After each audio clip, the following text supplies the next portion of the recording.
Hey, how's it going? Today we're going to talk about strops as opposed to stealing and why I prefer stropping. Stealing's all right, it's a quick and easy method to remove the burr, but what happens is that the steel actually shears off the metal off the edge to remove that burr. And what a lot of times happens is that the edge past where the burr is formed can also be damaged. I prefer to strop the knife. It removes the burr, polishes the edge, refines it all along the knife edge. So there's different ways to strop your knife, right? There's different compounds, different materials that can be used. You can even a lot of people use like balsa wood, plain leather. They use newspaper, cardboard. And what's almost essential is the type of compound that you put on the strop. That provides the cut into the knife. It also refines the edge depending on the size of the particles or cut that's in the stropping compound. For most people, everyday Joes, all you really need is maybe something like this from Harbor Freight. It's a buffing and polishing kit. It comes with the red rouge and white, and that's just different size grits that they use inside to polish and buff. Or you could go to Home Depot, Lowe's, Ace, Orchard, whatever you have around you, and they have these polishing sticks. It's wax based, and either they're going to be sorted out by color or they're going to be sorted out by number. A very common one that people use is a green, and that's supposedly a chromium oxide. It's supposed to be around 3 microns, and that's a very universal, nicely sized compound to strop your knife with.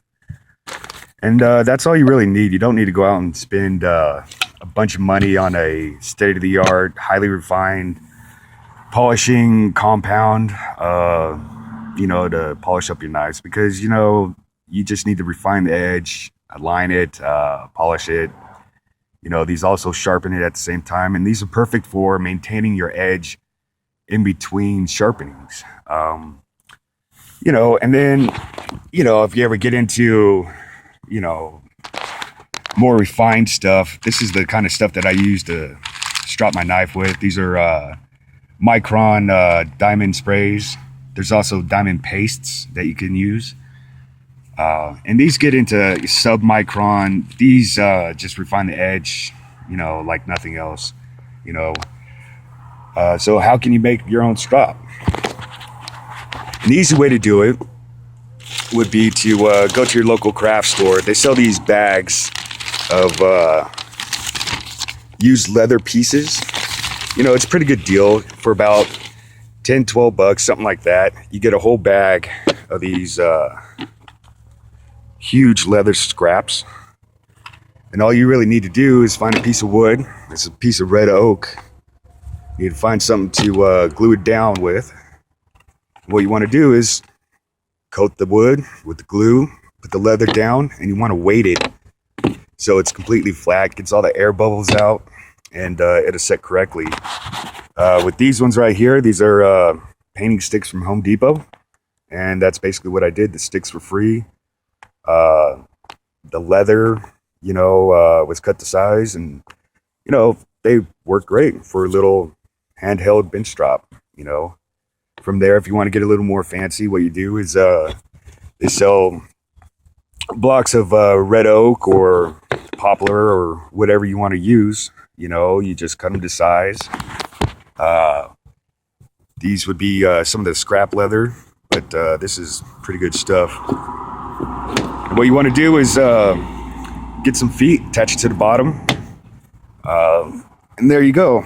You can condition the leather with Eagle One leather conditioning. I found that to be pretty good if you wanted to, or you could just use it bare and put the compound right on top of it. Now, if you wanted to get into more nicer looking strops, I have a Tandy leather that's pretty close to me, and I go buy my leather flat for sharpening clients or customers' knives and stuff like that. I do use veg tanned, but really there's not much difference between using, really nice veg tan leather as opposed to scrap leather especially if you're going to be coating it with the compound, you know. So, you cut it to size, find a piece of wood, glue it down. I think I'm going to try to make like a double-sided keychain sharpening stone strop combination with these. But yeah, I always tell my customers how to make them. You could use anything from an old belt to a brand new piece of veg tan leather if you wanted to. I do sell them to my customers if they don't want to get crafty and make them themselves. But yeah, that's basically what it is. These are different compounds. You can find polishing pastes, everything online, or you know, at your local store. But that's a quick, easy way to make a strop on the cheap that'll work for what it's intended to work for. So there's other videos on YouTube as to actually how to strop your knife. You don't want to use a lot of pressure. You don't need to go super fast. You let the compound do all the work. So there it is. It's a quick, easy way to maintain your knife edges in between sharpenings. That's all you really need. You know, they sell these at a lot of different craft stores because finding an actual leather store is pretty hard. You know, not a lot of people have it around them. So if you have any questions or you'd like a strop or whatever, send me an email. I'll get back to you. Thanks for watching.